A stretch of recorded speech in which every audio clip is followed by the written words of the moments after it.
Hello, so this is a build that I've been working on, the Formless, the perfect Formless Inferno. So basically using the two uniques, the perfect form, minus 30% coolness, and evasion is increased by uncapped coolness, with phase acrobatics, with some dexterity and life.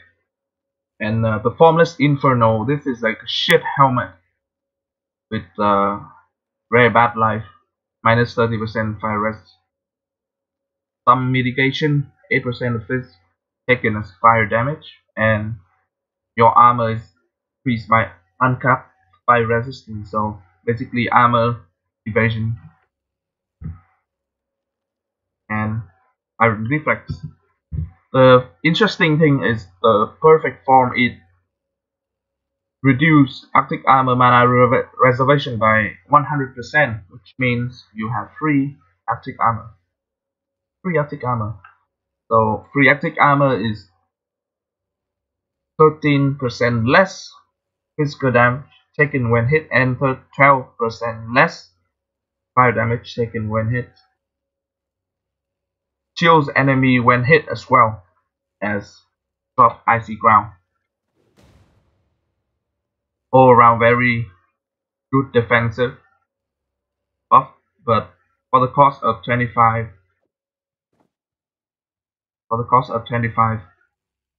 of your mana pool. But however, when I equip this, free, free. So what this does is that I get really huge mitigation, physical mitigation. Right now in high out I have like 71% mitigation at level 90. That is not counting the 8% of physical damage taken as fire damage and the 13% less physical damage taken when hit. So this is like layered of physical mitigation. However, what's more interesting is that 8% of physical damage taken as fire damage, this damage is also going to be mitigated by the 12% less fire damage taken when hit and the slightly better resistance, 76% from this node right here, Bowserson. So I think it's just a cool interaction between these two, and that's basically a defense. Now come to offense. Before using the Starforge, I was using the Doomsaur, and I had a Void Heart. Didn't buy one. I actually got the prophecy for it and did it myself. So got my Void Heart. Not the best, but good enough. And some other gears to cap rest. You kinda gonna have a problem with resistance most of the time, which is why I take a lot of these resist nodes. Here, high res, cold res, O res, O res. What else? Oh, yeah, actually, O res. So a ton of resistance just to be able to slightly overcap resistance. Slightly overcap. I'm still vulnerable in cold and lightning, resistant to any sort of weakness map. But if I can change this ring to something better, maybe, or figure out a way to have better rest, and maybe a two-turn boots would be the solution. This boot right now is the best I can find for my currency for this state. So talking about offense again, we got poison and bleeding, and with vulnerability. So that's a double dipping effects for poison and bleeding with vulnerabilities. You hit initially harder and you also increase damage over time, so it dips and it's pretty good. So with our Starforge using Doomsaur, and here's just another random tier 13 Plaza map. Let's see how the Doomsaur perform, because Starforge is the Starforge, and it's a 700 DPS weapon, and there will be no problem basically with this weapon. But this is just a very cheap, very effective 460 PDPS weapon. Let's see.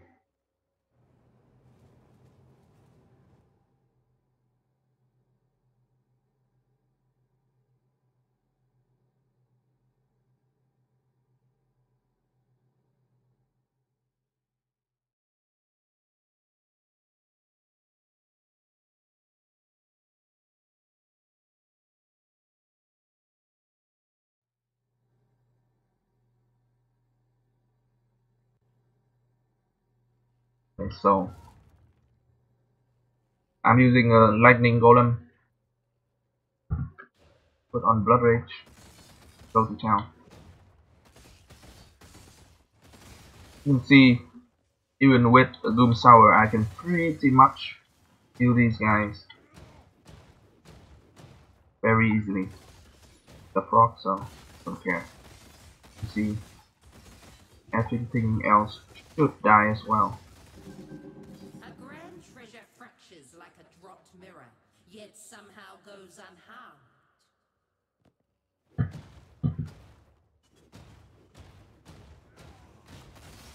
Using lacerate which is a 6-link lacerate, but it can work as a 5-link. Just remove faster attack.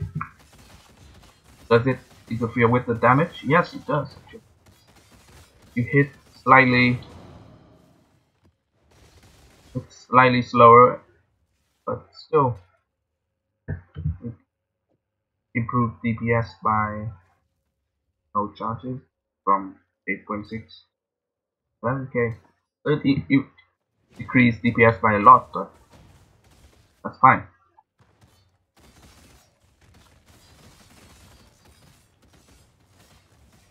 And if you don't actually have the Void Heart, if you're just using a normal resistant ring, I would actually not recommend doing Grace and Vulnerability, but instead using Hatred and Hero of Ash, and the damage will be much higher than the current setup. Using a Central War Chief totem for the single target and maybe help out with the breach.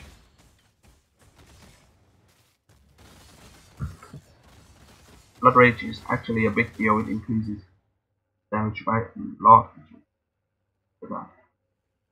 17% increase attack speed. It's at okay, so it's at level 14 on a 20% quality.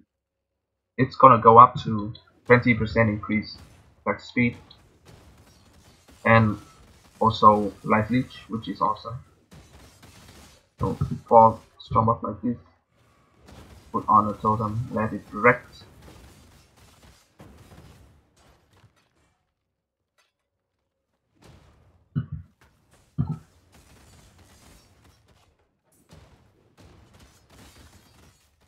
This is a tier 13 plaza. You can see the damage is quite sufficient. It's not like one-shotting. It's not the kind of fast clearing speed meta build anything, but it does its job. It's very consistent. And you are not afraid of dying. Let me show you how physically mitigated I can be. It's all the damage I take. However, let me just pop up fast again with all my flags up. Look at that. Not dying easily. And if I am the one hitting, I leech back at a crazy rate because I'm a Slayer and basically take very little damage. The only thing I can die to is one shot or fights and frame drops. That you can't really leech on frame drops, so I might die there. You can't hit and you can't leech. Basically, Doom Shower. Easily clearing tier 13. Try a breach with Too sour actually. It may end well, may not end well. Fine. For the sake of science. So this is Chayula actually. Oh, so this is Chayula. So this is a good testament for how good this can be. The totem does a lot in sketchy situation. Oh, that's the frame drop right there. Okay. So frame drops still live.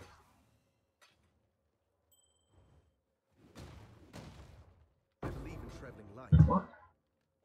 Put these away. On the chaos.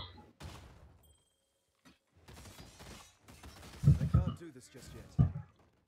So what we have right now for assisting with the defense and offense is Nazi Promise, Blind Roar, and a Step Knife Fast. Actually, very interesting, has increased armor. Not increase evasion rate, increase armor. So what it does that it's basically a flask alone boosts my reduction by a huge deal. Not to mention with Line Roar and Archery Promise, I have Leech more, I have better damage. And you have a warm blast, the working, the writhing jar just for the 2-1. These 2-1. Kill them, they basically have the life of a zombie in Twilight Strand normal, so you gain overkill leech, and you're good to go. The leech from overkill leech won't go away until it's all expand, so right, you are very survivable. See how fast I leech. That is just the overkill leech on its own. And even if I don't, come on, you can see still the overkill leech. At some point the overkill leech will be wears off when its effect wears off. For bosses, you just stand there. You can see I tank the degen because I can leech. I basically tank the degen of tier 13 goddess.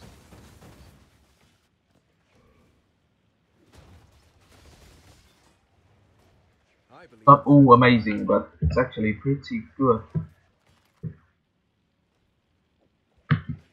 Get some chromatics. If I swap into a Starforge, for example, now I swap it into Starforge, doesn't even, you can see Starforge, my HP rise about 300, 250. Do a lot more damage. Well, 17k from 11k.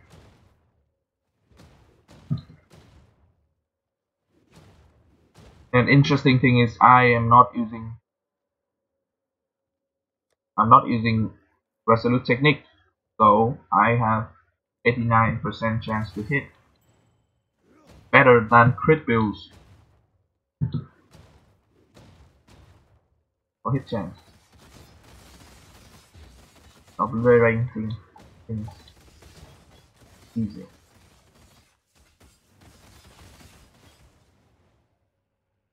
With the properties of the Starforge, I have very huge AoE coverage without taking any AoE notes on the skill tree. Well, you can survive that as well. Traveling light.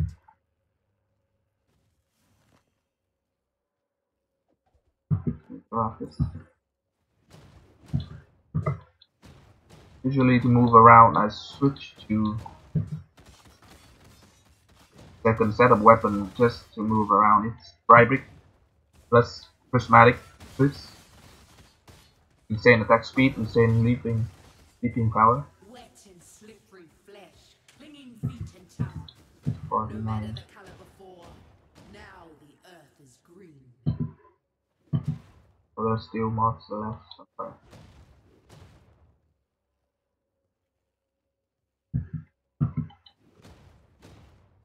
Can I be bothered with it? No, I don't think so. Basically, that's it for this build. If you have suggestion or you just want to comment on how bad or how good this is, just comment in the thread and I will answer you any question.